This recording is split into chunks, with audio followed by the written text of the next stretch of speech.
This is the X-Zone Broadcast Network, broadcasting worldwide on broadcast affiliates and satellite program providers, including CNN Broadcast Network, Sirius Satellite Network, Star Media, Good News Radio Network, Angel Broadcast Network, Wiki Broadcast Network, and WPBN TV. For more information on the X-Zone Broadcast Network, visit us at www.xzbn.net.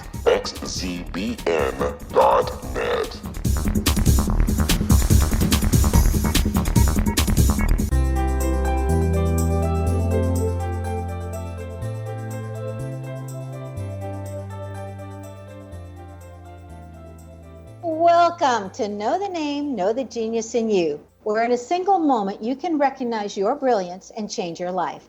This is a transformational hour that covers an array of topics that demonstrate how individuals use their native talents, as shown in their name, to look at the ordinary in extraordinary ways.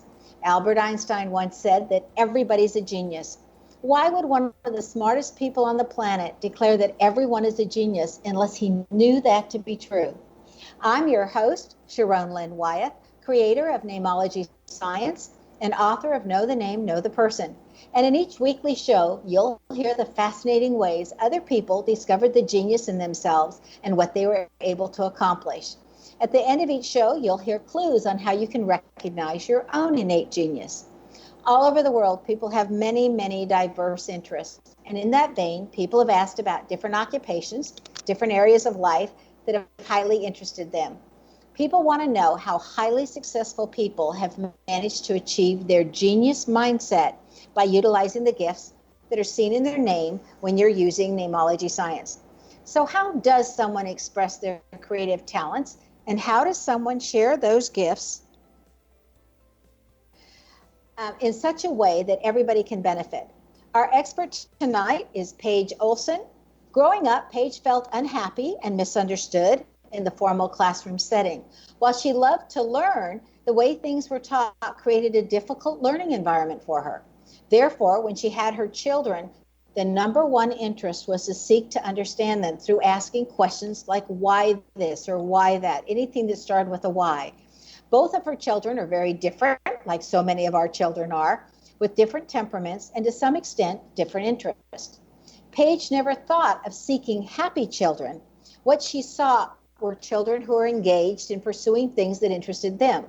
The results were engaged, happy children. She has since helped numerous other families, sharing how to support and facilitate their children's journeys of self-discovery and their individual paths toward finding their own interests and strengths. Along the way, Paige discovered her own strength lie in being able to pick up cues from the children to know who they were at a deeper level. Today, Paige is sought after keynote speaker and a mentor to many parents. She co-authored a book with Brian Tracy, and it's an Amazon best-selling book in 3 different categories called Success Manifesto. Paige's name indicates that she's here to learn how to use her power of influence in the most productive way. So it's no surprise that she is listed as one of the 2017 top 100 authority persons in Influence magazine.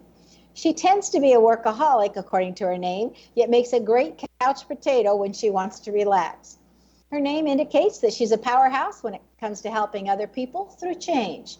She can adapt easily to new situations and is a role model for others in doing so. Paige has a generous heart and over-delivers on her promises and commitments because of her willingness to work combined with her generosity of spirit. She has learned how to nurture others and how to build self-confidence in others, besides being very practical. Her own name indicates that she needed to leave home to find herself prior to being able to return home and then hold her own. Welcome to Know the Name, Know the Genius in You radio show, Paige.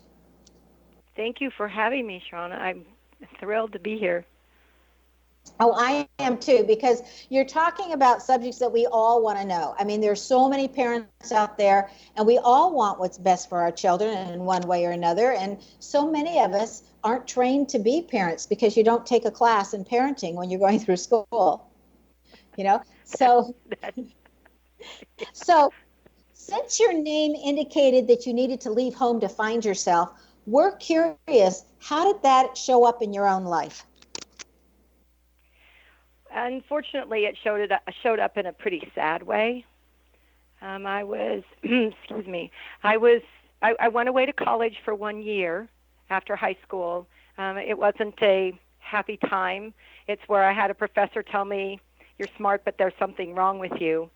And even though I went to get some help, everybody was like, "There's nothing wrong with you," in what I was asking for. And at the time, I didn't know that I had a different way of learning. I still didn't know that. So when I came back home, I became seeking for what I didn't have in life. I became engaged to another young gentleman and was married at 19 and left home. But unfortunately, when I informed my mother that I was engaged, it was not a very happy conversation. It was basically I walked out the door, and for the next 7 years, I had no contact with my family except for when I found out my grandmother passed. So that's kind of the story of, I was truly on my own, and unfortunately in an abusive relationship as well in marriage.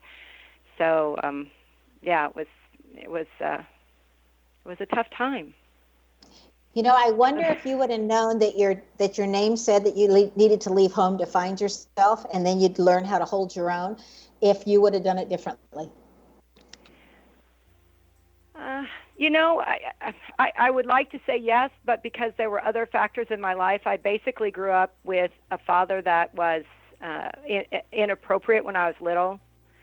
Ended up in a bad divorce between my parents where I was blamed for it when I was 11, 12, and that caused issues. And so I was looking for a father. I was looking for that love that I didn't have, and I didn't understand those things.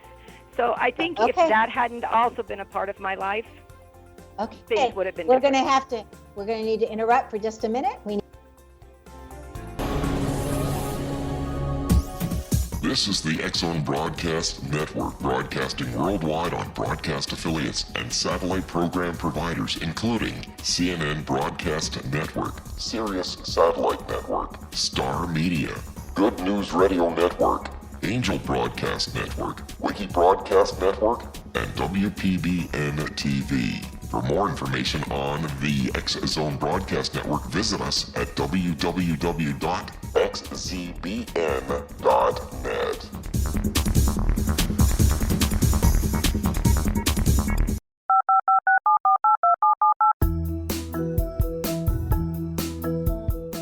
Did you know that when you're on the road with limited data or Wi-Fi, you can still listen to the X-Zone Radio Show with Rob McConnell, The Science of Magic with Gwilda Wiyaka, X-1, Dimension X, Space Patrol, and every minute of the X-Zone Broadcast Network by calling 213-401-0080, courtesy of Audio Now. No smartphone, app, or internet needed. It saves your data plan, and it's free if you have unlimited minutes. Call 213-401-0080 to listen on any phone, anytime, anywhere. Remember 213-401-0080 for the best of the paranormal, parapsychology, and sci-fi radio programming anywhere, 24/7, 365.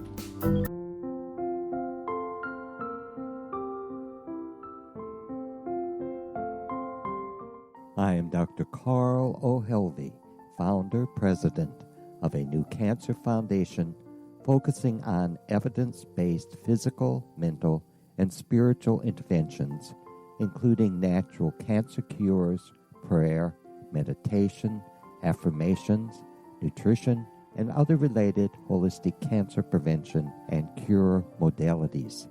These are used in cancer education, research, and financing care. I ask for your help to continue this important work by donating at www.holisticcancerfoundation.com.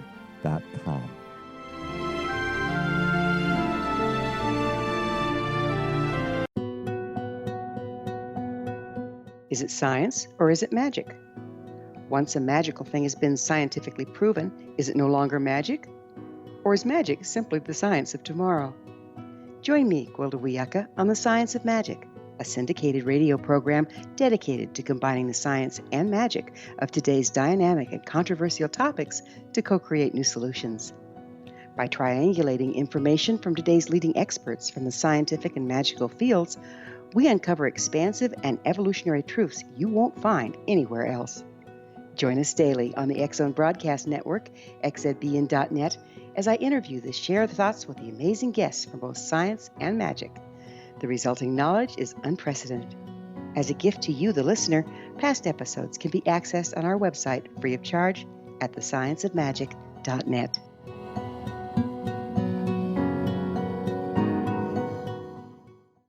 Little children aren't the only ones afraid of the dark. Millions of soldiers return from war zones with PTSD, anger, frustration, fear, and loneliness, much of which surfaces during the darkness of the night. You have the chance to change the lives of these American heroes. Songs and Stories for Soldiers.us provides free MP3 players for these men and women. With a list of 3 million songs in 16 different styles, 100,000 audiobooks, and 30,000 old-time radio programs, every veteran can find something to soothe and comfort them at no cost. All our players contain an 8-hour audio program designed to help veterans fall asleep. With 1,500 plus vets now participating, it's our goal to deliver 10,000 audio players this year. Go to our website at songsandstoriesforsoldiers.us. Help us help a veteran make it through the night.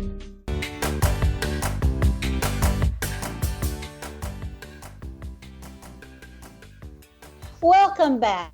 I'm Sharon Lynn Wyeth, and you're listening to Know the Name, Know the Genius in You, which is being heard on xzbn.net and knowthename.com. Our guest tonight is Paige Olson, whose website is theolsonmethod.com, and you spell Olson Olson. So it's the olsonmethod.com. You know, you had such a rough childhood, Paige, and it's such a rough beginning with a lot of challenges.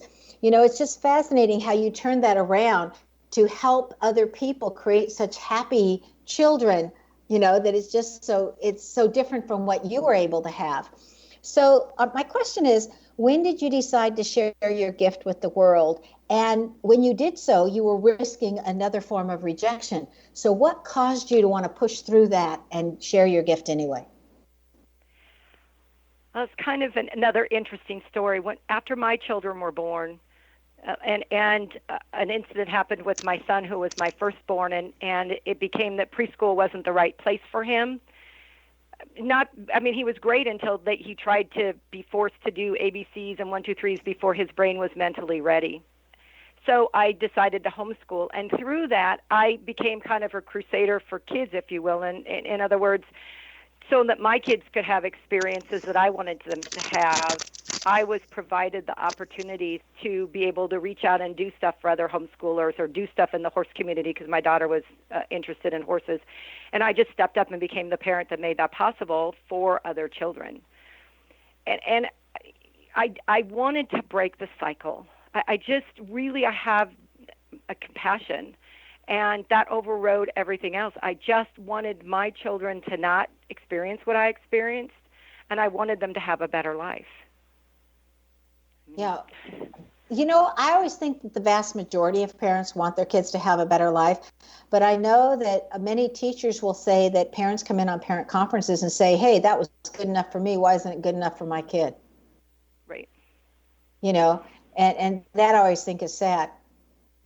You know, you've stated that more than 60% of parents place happiness above anything else they desire for their children. But what one shows on the outside doesn't always match what one feels on the inside. So how does a parent figure out how their child really feels? Behavior. I really believe working with horses before I had kids is where I started learning how to be a parent. And this is before natural horsemanship became a big thing. This was back in the mid-'80s, late 1980s. And I started noticing the horses' behaviors, and all the behaviors were different, and on any given day that I was there, they were different. And I started really paying attention to that bond between myself and whatever horse I might be riding. I didn't ride a horse. I rode a bunch of different ones. And I started seeing how they were acting and being as a window into two things. One, their temperament, who they were at their core, and two, how they were feeling in the moment, from moment to moment. And I started to learn their language. And in doing that, our connection and the happiness that I got to experience, and I could tell the horses experienced while we were together, was profoundly different and much greater. So when I had my children, I took that to my children. And instead of seeking to make them happy or want them to be happy, ha ha, laugh, laugh, I really looked at their behavior. And their behavior gave me a window, moment to moment, of how they were feeling and who they were. So if my son was sucking his thumb, he was a thumb sucker. I did some research. I mean, I didn't just say, oh, I don't know. I said, why is he doing this? Let's do some research. Let's figure this out. And I learned he's telling me that right now he's feeling stressed out. Whatever the situation is, whether he's tired or he's hungry or we're at the zoo, he has a great time, too many people around, but he was managing himself. And if I didn't say anything and just let him manage himself, I could use that to see how he's doing as the day went on.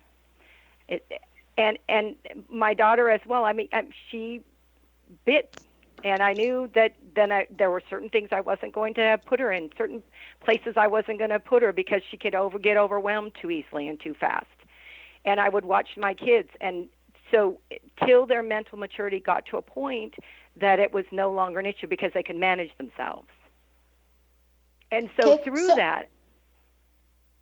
Go ahead.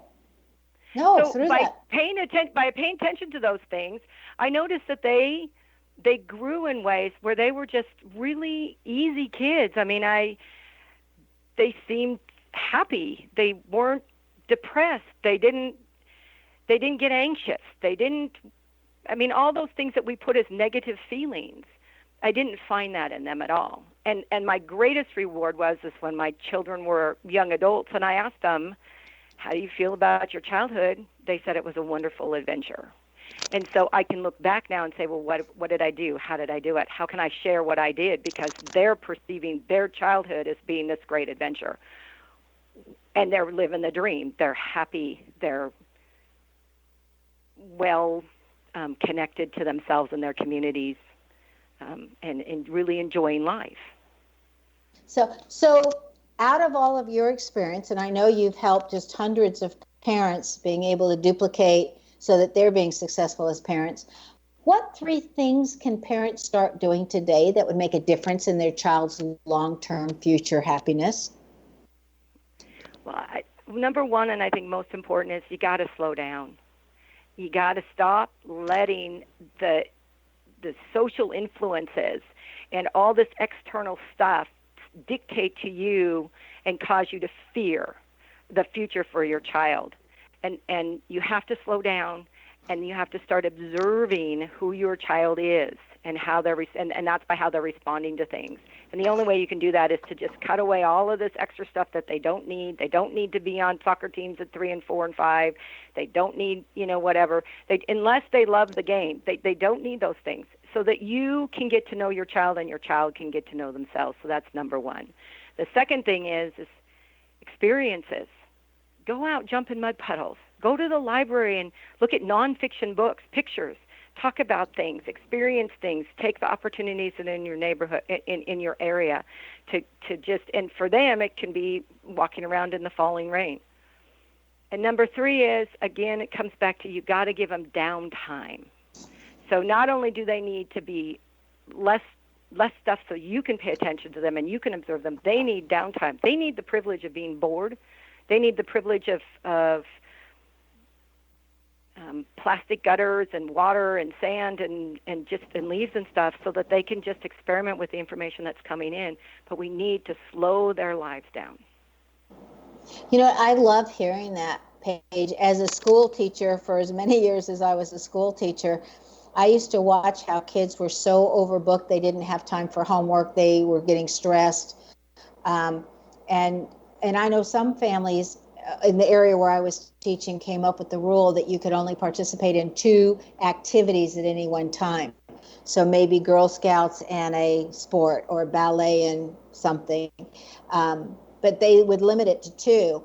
And there were some times when they say, hey, this quarter we're only going to do one. So I think that slowing down and having time to get bored and having to find your own entertainment and not have it electronic is quite a challenge for them, but that's how we learn and grow.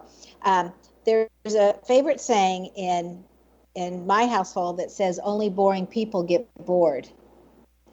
You know, so it was like you got to find something. Well, yeah. So anyway, children today grow up so incredibly fast. They're exposed to television, to radio, to mass media of all sorts. What can we do to make sure our children get a real childhood so that they can really discover who they are and where their own interests are? Right. Well, first of all, I'd like to say this. I think we have tricked ourselves into believing that they're growing up incredibly fast.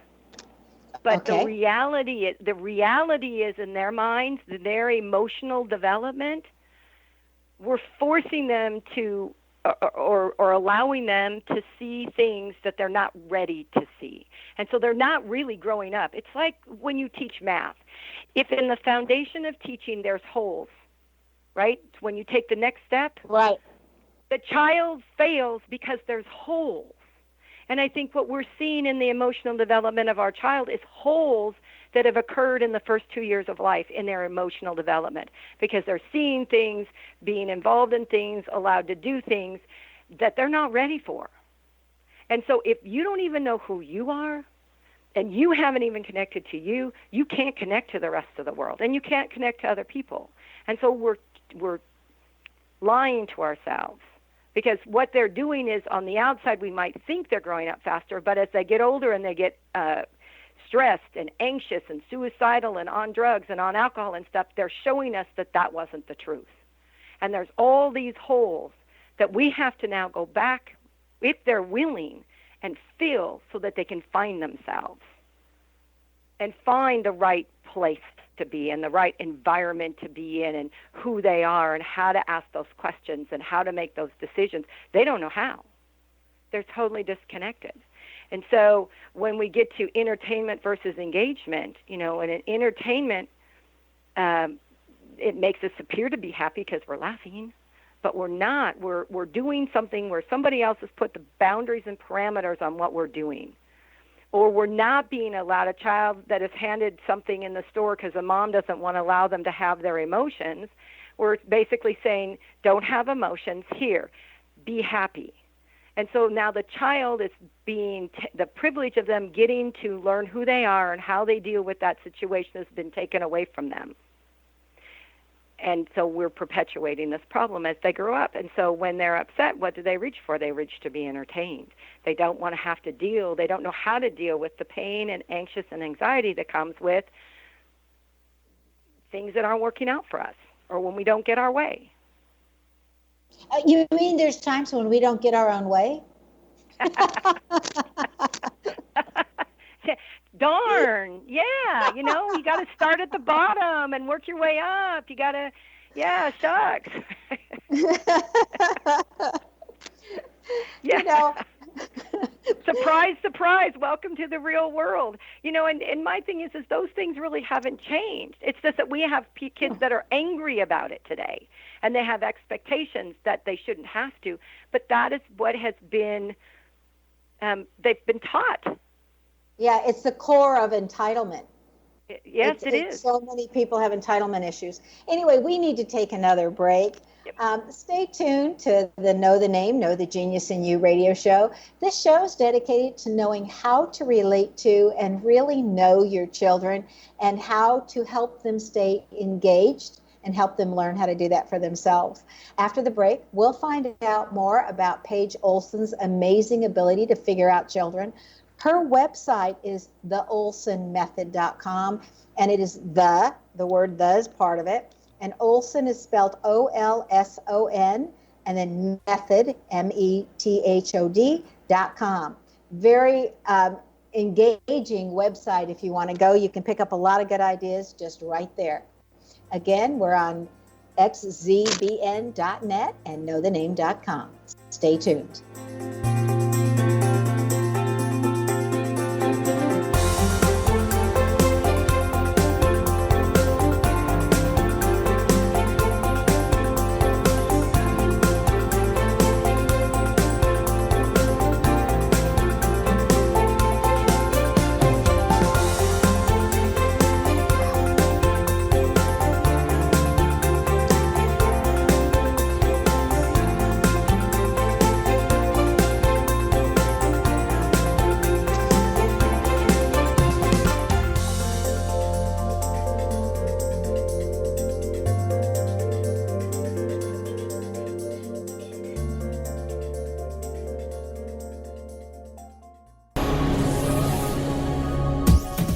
This is the X-Zone Broadcast Network, broadcasting worldwide on broadcast affiliates and satellite program providers, including CNN Broadcast Network, Sirius Satellite Network, Star Media, Good News Radio Network, Angel Broadcast Network, Wiki Broadcast Network, and WPBN TV. For more information on the X-Zone Broadcast Network, visit us at www.xzbn.net.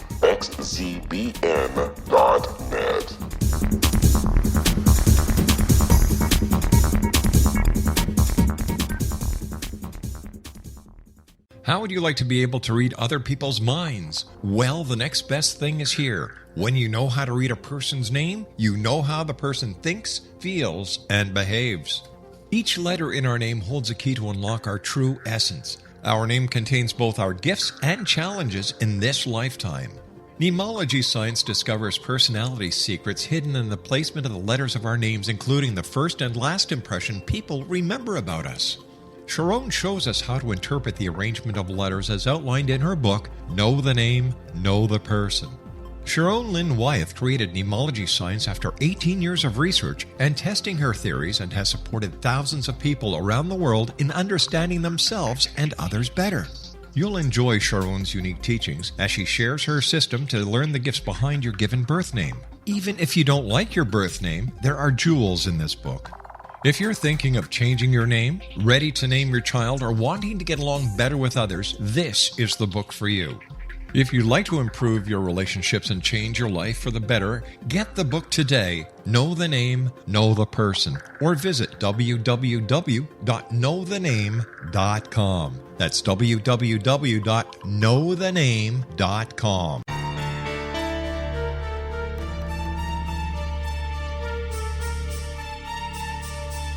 Hello, I'm Justina Marsh, and with my dad Pete, we are going to present a new show called Too Good to Be True. Together, we are aiming to discover more truths about this world and beyond. Do you have unanswered questions about the world? Do you ever wonder about aliens, conspiracy theories, or the universe? There are many shows discussing subjects such as pyramids or UFOs, but we want to relay this information based on our own research, including from spiritual means. Hopefully, listeners will be helped with their own beliefs and will appreciate the psychic insights that add to the previous research and information. We both look forward to sharing this insight and beginning this journey with our listeners. Visit xzbn.net for more information about when to listen.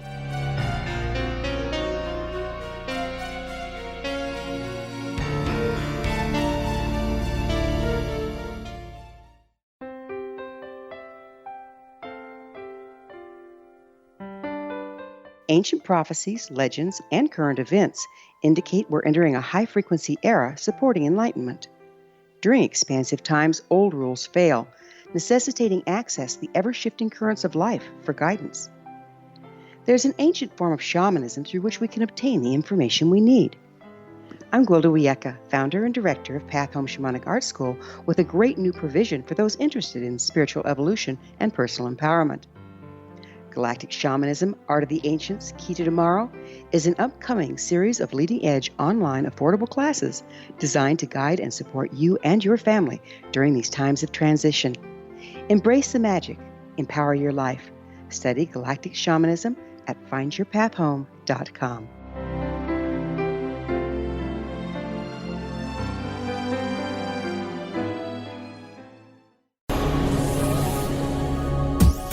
This is the X-Zone Broadcast Network, broadcasting worldwide on broadcast affiliates and satellite program providers, including CNN Broadcast Network, Sirius Satellite Network, Star Media, Good News Radio Network, Angel Broadcast Network, Wiki Broadcast Network, and WPBN TV. For more information on the X-Zone Broadcast Network, visit us at www.xzbn.net.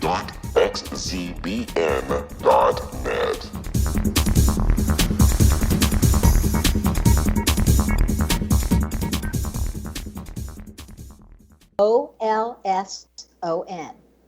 Paige, before the break, when we had to go take a break, we were talking about how kids needed a real childhood and to slow down.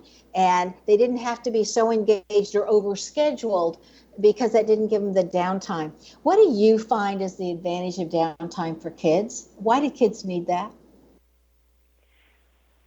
What I found in the advantage of downtime is that let's say they went out and had an experience, and then they came home and they had time to look at a book that we'd gone to the library for. So, for example, let's say we went to the locks. We have government locks here in Seattle, and we took a day and we went to the locks and we went to the museum and we came home, and there was a wonderful book about locks, the whole history of locks for children, written by, I can't remember the last name, but last name is Gibbons. I don't remember her first name. It's marvelous. So they have time to look at that, and then we got out the plastic gutters and the hose and sand and big chunks of wood or concrete blocks, and they went outside, and now they have time to engage, to ask questions, to experiment. What happens when I do this? What happens do I do that?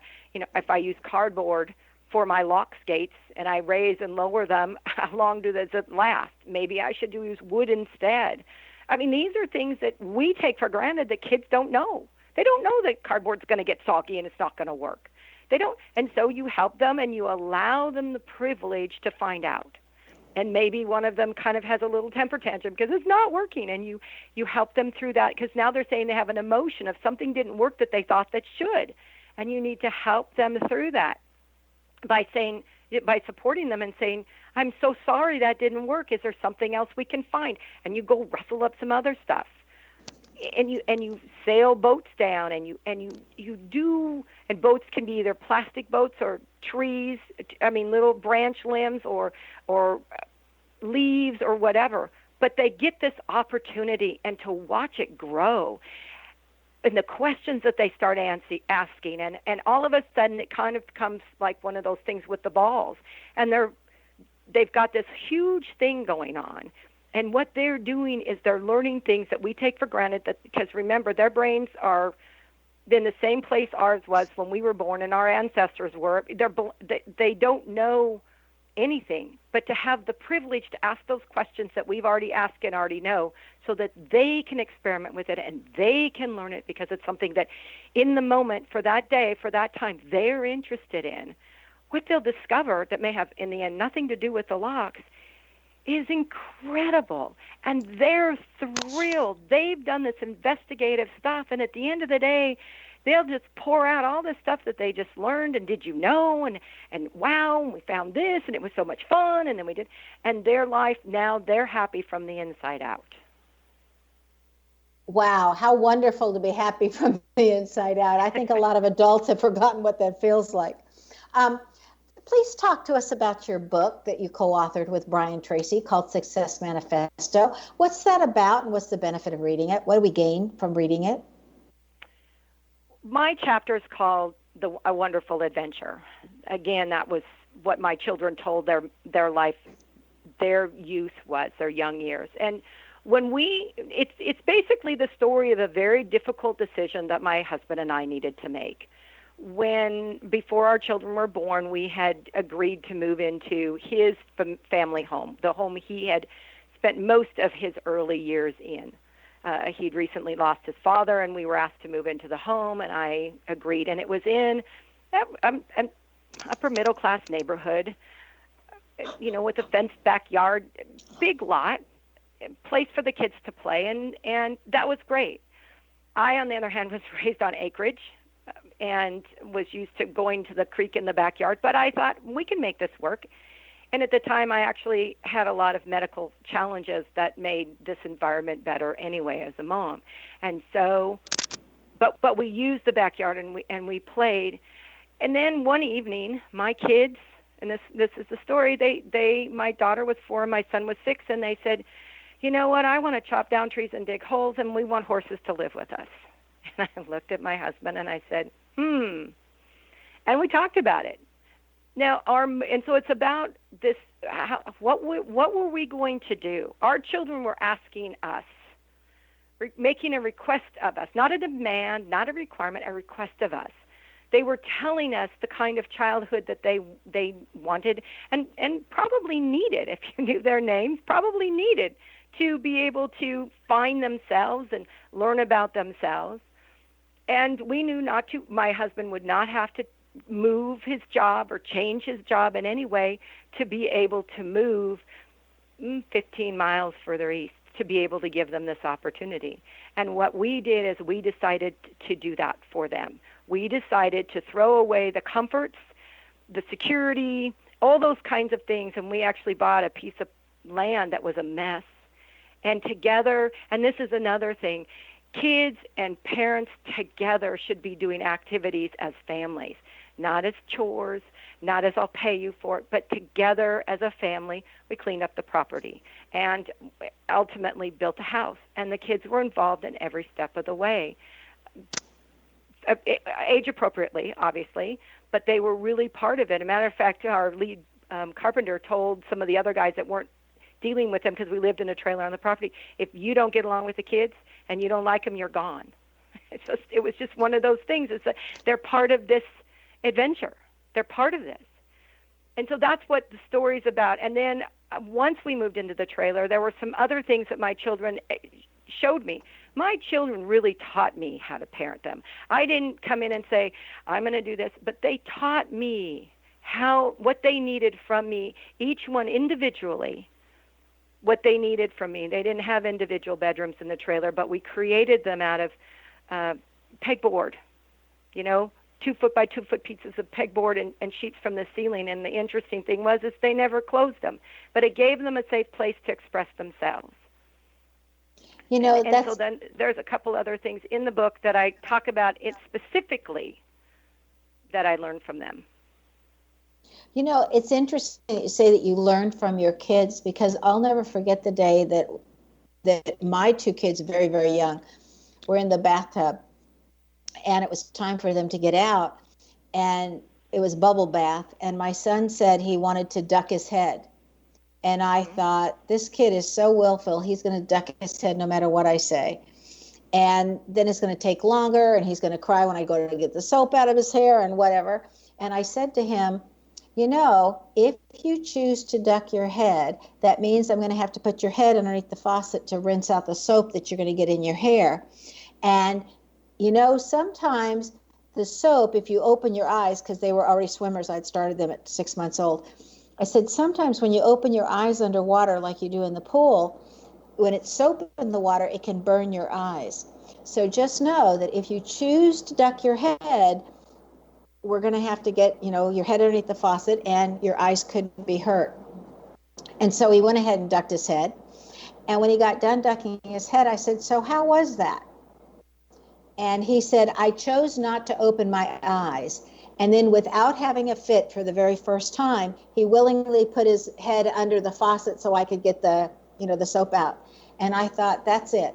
My kids need to know what choices they have, and then to make their own decisions, even at this young age. That's so true. I'll tell you another story along those lines. So when my kids were very, very young, there were 2. My daughter was not quite 2, and my son was 4. We remodeled the bathroom together, and they had a ball. They did everything. They helped demolition. It helped everything, pick the floor, everything. And about a year later, we had springs come up in the front yard. And so I had to hire somebody to do it. My son was really upset and in tears. And this is a very shy boy, really clung to mom. It still is kind of a back of the room person, getting the lay of the land before he warms up and stuff. And he was really upset. Mom, we do everything ourselves. We're a team. And so I said, well, this time you have to understand I don't know how to do this. And so my choice, and it was choices, I had to make a choice, and my choice was to call somebody in. So this goes back to choices. So then he had a choice that he got to make. And as soon as the first guy came to the door, he ran past me instead of going to hide. He ran past me, and he chose to answer the door. And then he chose to tell this guy's niece, ask him if he was child friendly. And then in a very masculine stance with his fist on his waist, he says, and my mom's not going to hire you if you're not kid friendly. So it's the same kind of choices that your son made, that went totally against who he was and how he normally acted, right? And he's in front of me, answering the door, talking to this guy's knees, and making it very, very clear that Mom wasn't going to hire him. And when I actually did hire this guy, and on the day he came to do the work, it was pouring down rain, and my son was out there in his rain jacket all day long working alongside this guy. So it just goes to show you, when you give them choices, it's amazing. You get to know them better. You got to know your son. I got to know my son in a way I would have never gotten to know them, and they got to know themselves if they hadn't been given the opportunity. You know, it's funny when you say your child was out there in the rain all day. We always called it just liquid sunshine. It was still sunshine. It was just wet sunshine. We actually called it liquid sunshine as well. I mean, the Pacific Northwest, it's liquid sunshine. Yeah. Okay. Very succinctly, because we don't have a lot of time left in this segment, right. I want to know, are more children being babysat with technology where their interaction with their parents is being minimized? And how does that affect relationships? And the first answer is absolutely. I'm sure you see it. I see it all the time in the store. As soon as they start having a temper tantrum, here, play this game. As soon as they can't, wait patiently, play this game. And part of the problem is parents bring the technology to entertain instead of a satchel of some sort with toys that the child can entertain themselves with that are more open-ended. And so what happens to the relationship is children give their parents permission to raise them. Let me say that again. Children give their parents permission to raise them by the way the parent treats the child. So if you're giving them stuff to entertain them with, you're not connecting with them, they don't see you as somebody they can look up to. And so there's no connection there, and so they don't see you as somebody that is going to be there, that they can trust. Under any circumstances, they can bring something to you, and you will be there for them emotionally. You don't have to agree with them, but you will be there for them emotionally. And that connection is not being made. And so they look to their peers, they look to their peers, they look to somebody else, and they don't look to you. Okay, we need to take our last break. And that, what you just said, was really important to establish that trust so that the kids do look to the parent. Stay tuned to Know the Name, Know the Genius in You on xzbn.net and knowthename.com. After the break, we'll find out what Paige Olson has in her name that has assisted her that you might have in your name as well.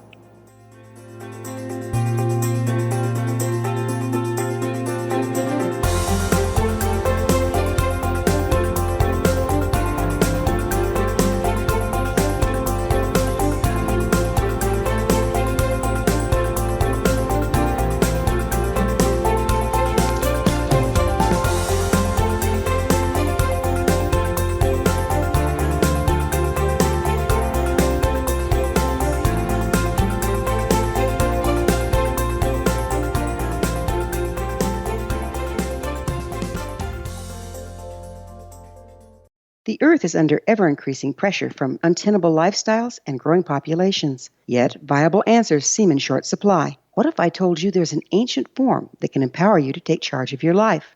What if your entire family could be enfolded and supported by life itself, finding safe passage through challenging times? I'm Gwilda Wiyaka, founder and director of Path Home Shamanic Art School, with great news. An upcoming series of leading-edge online affordable classes based in an ancient form of shamanism easily learned and used by your entire family. Galactic Shamanism, Art of the Ancients, Key to Tomorrow are a series of online adult and children's lessons instructing your entire family on natural law, how to cooperate with and be supported by the powers of the universe. Visit findyourpathhome.com to find these unique and powerful classes. This is the X-Zone Broadcast Network, broadcasting worldwide on broadcast affiliates and satellite program providers, including CNN Broadcast Network, Sirius Satellite Network, Star Media, Good News Radio Network, Angel Broadcast Network, Wiki Broadcast Network, and WPBN TV. For more information on the X-Zone Broadcast Network, visit us at www.xzbn.net.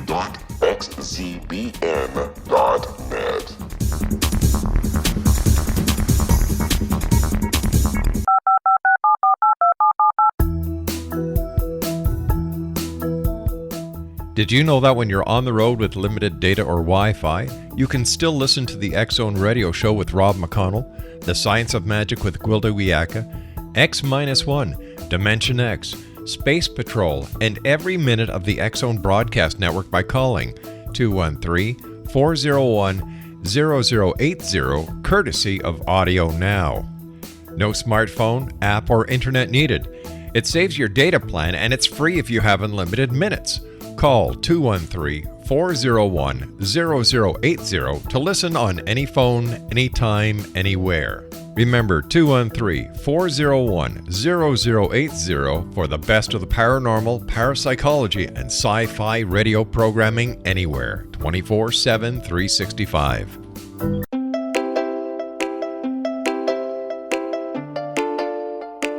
Are you curious? Do you want to learn more about how the world works and have fun at the same time? Study coincidences with me, Dr. Bernie Beitman, MD, on my Connecting with Coincidence radio show here on the XZBN network. Listen to Jungians theorize, statisticians randomize, true believers evangelize, while I categorize. I dance to the rhythm of coincidences. People who experience me see more of them. Maybe something on the show matches a thought in your mind. Let us know. Expand your mind to the weirdness happening around you. Synchronicity spoken here, there, and everywhere. For more information, put Connecting with Coincidence in your search engine and find my website, my social media sites, and my blog.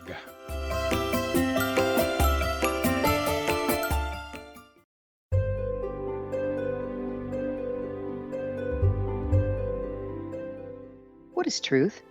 Historically, we viewed things as either being true or false.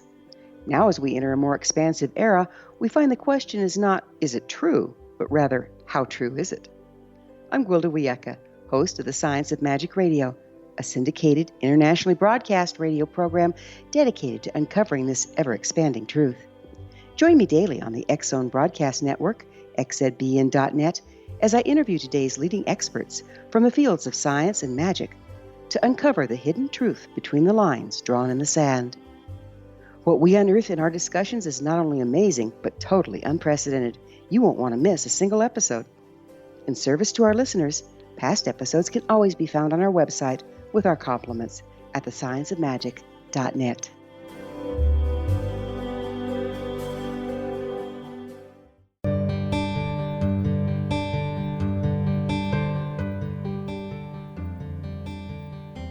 Welcome back. I'm Sharon Lynn Wyeth, and you're listening to Know the Name, Know the Genius in You. Our guest tonight is Paige Olson, whose website is The Olson Method. Again, Olson is spelled O-L-S-O-N. She's taken her skills to a level where she's able to recognize what's really happening with a child and uses that knowledge to assist parents in becoming more attuned to who their children are and how to better connect with them. Paige, you mentor parents, but most people would coach or say something else. So how do you look at mentoring differently than most people would look at, say, coaching? Well, the reason I say mentoring is when we're dealing with people, when we're dealing with emotions and feelings, I firmly believe it's really important to start with where the parent is. In other words, how is the parent feeling? What is the parent's number one frustration, problem, challenge, whatever they want to call it in the moment, and we deal with that. Rather than saying, I have this coaching program for you, and I want you to start here, and then I want you to go here, and then I want you to go here, and then I want you to go here. And I just, our lives, our brains don't even develop linearly. They develop in a cycle. It's a ebb and flow cycle. So I want the parent to know I'm listening to them and I care about them. So I'm going to meet them where they are right now, and then I'm going to help them go to where they need to be. And I can't do that by being a coach. I can only do that in my mind by being a mentor and meeting them where they are. Okay. So how does one create an environment where one's children can be happy? Well, the first thing is you got to take all the electronics out of their room. number one. And number two, you need to minimize the electronics in the home. Number three, you really need to be the person that becomes the barrier between them and the negative influences in the world. You need to be their number one connection. And you need to be the one that they desire to go to when they have a problem, when they're in tears and they don't know where to turn. For example, when my daughter was up, she was about 14, 15, and she was up at a training for becoming a leader for outdoor rescue, search and rescue. And she had a problem with maps, and she was in tears, and everybody there knew how to do the maps. She called me. I didn't know how to do what she was doing. She called me in tears. And what she was looking for, and she talked, and tears flowed and I just listened. But what she was looking for, and she didn't even know it at the time, she was looking for somebody that understood how she worked, how her brain worked well enough that I could help her understand what the problem was. And it had nothing to do with what she was doing and everything to do with the question she was asking. It was a series of mathematical equations she had to use, and she was asking herself why. And instead of saying, oh, I just need to do this to find this and this to find this and this. So I helped her turn her brain thought pattern to what she needed it to be. And she called me back half an hour later, happy and laughing. Everything worked.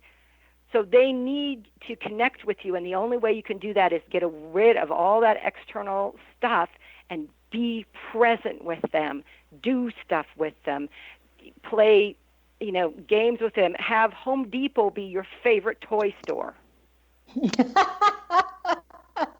I've never thought of Home Depot as a toy store, but I certainly do shop there plenty. So I've read that 80% of working parents do not enjoy their jobs. Then there's some parents who have incredibly stressful jobs, even if they love them, and others who would rather not be working at all. Do children pick up on this stress, and how does it affect them? Children do pick up on the stress, some more than others. So temperament, again, there are 9 parts to our temperaments. And the research was done back in the 60s. And it's not theory, it was actually people-based research. The New York longitudinal study. And there are 9 points. And so some people actually are much more tuned into their environments than others. So some can be in chaos and do okay, and some can't. And mine are opposite. One can and the other one can. And so you need to be aware of that so that you can provide them what they need. And if you find that they're not doing well, then you need to remove them, not ask a question and seek all this other stuff. Know your child well enough that you can do what's right for your child. Yeah, and that's so important. What's the difference between the pursuit of happiness and the happiness of pursuit? Okay. Everybody wants to pursue happiness. I mean, even the Declaration of Independence tells us we have a right to pursuit of happiness. Right. But happiness, it's the right to life, liberty, and the pursuit of happiness or something. And the problem is happiness is a feeling. It's an emotion. How do you find it? How do you find that emotion? It's joy. It's laughter. Yeah, that's the outside. But that's not the inside. And the inside, happiness isn't happy. Look, I believe that all of us, when we're born, are meant to be something. We have a purpose. And a lot of times, because we fail to give our child the childhood they need, bumping into stuff and getting to know all sorts of stuff and figuring out what interests them, because we fail them in doing that, they don't bump into something that interests them. Perseverance and self-motivation is natural and normal for any age when you're doing something you love, something you're interested in, something you're passionate about. And it might only be for half a day, or it could be for a lifetime. But that happiness is messy, and it's frustrating. And it's not always looking on the outside as happiness. But the end result is this incredible bond to self and this incredible drive to want to be successful. I had this young girl who has 300, it seemed like, different diagnoses that came to the fair with draft horses with us this year. And her mom at the end of the weekend said, I've never seen her happy. 12 years old, and she struggled and all this kind of stuff. And here she is with these draft horses. She was on constant movement unless she was with the horses. And she kneeled for 20 minutes to try and braid the front hair on a horse. And she tried it over and over and over, and she never lost her temper, and she never got frustrated. She was open to suggestions. She was open to people showing her stuff, and she tried and tried, and then until she got successful. And her parents were floored. They'd never seen that because she'd never bumped into something that she was interested in. She'd never had the opportunity to engage in something that took her complete interest. And so all the rest of all the other frustrations she had in her life fell away. And it was like her parents said she needs to be doing this. And I'm like, you're right, because this is where, no matter how frustrating or how much time, this is where she finds internal happiness and peace. You know, wouldn't it be wonderful if all children could find that? I remember so clearly when I was working in San Antonio as a teacher, as a team of one of 5 teachers, and we shared all the same kids, and we decided to drive them ourselves because it was cheaper than a bus to the Houston Space Center. And so we split up the teachers and the kids on all these vans because it was just ended up less expensive. We had to raise less money. And on the way there, we were all talking about what we were going to see. But on the way back, here's this 3.5-hour ride. And on the way back, it dawned on me that my 8th graders didn't have a clue what they were good at. And so one at a time, I put them in the front seat of the van with me, and we talked about things that I had observed that they were good at. And we asked questions, you know, like, what do you enjoy doing? What would you do if you could do anything for a day? You know, whatever. And by the time that our van got back to the school, the kids were just like hyper almost, because they were so excited because they had found what they loved to do just by sharing different things and having them pointed out where their talents were. And I thought, how sad our 8th graders don't know what they're good at, and they're already 13 and 14 years old. Yeah, what a gift you gave them, though. I mean, what an incredible gift. And the saddest part is before the age of 5, kids know this. It's just they're either told they can't, or it's not going to make the money because somebody decided it wasn't going to make the money, or the parents said, well, we're not going to do that, or for whatever reason, they get the idea that that's not going to be a possibility in their lives. See, so that they is end up so doing sad. Something they don't want to do. That's incredibly sad. And then a lot of us, like teaching, like to do something that we love to do that has no financial rewards in it, you know. Anyway, thank you so much for spending your time with us and sharing your insights, Paige. It was just a delight to have you on the show.